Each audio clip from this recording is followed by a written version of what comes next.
Yung alaw na madaling araw habang nagtatrabaho ka, bigla ka nagutom parang gusto mo ng pancit canton. Pero naalala mo wala pala kayong pancit canton sa rep. Pero meron kang Mickey na noodles. Kaya tara, yan na lang lutuin natin.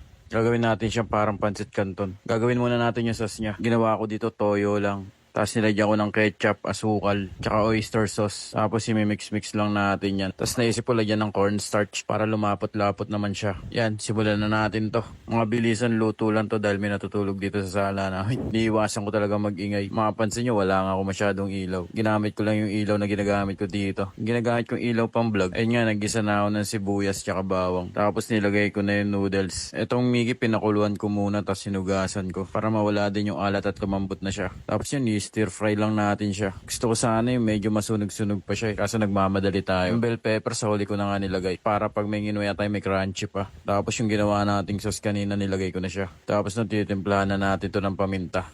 Yan, luto na yan. Pagtapos nga yan, plating na natin.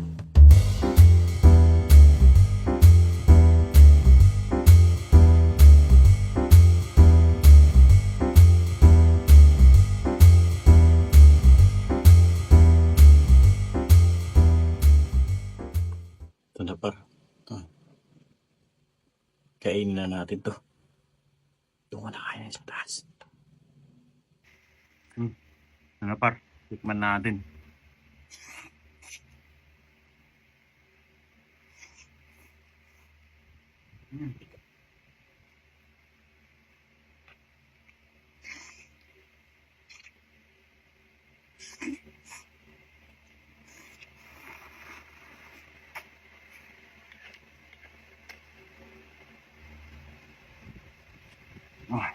Solid pa.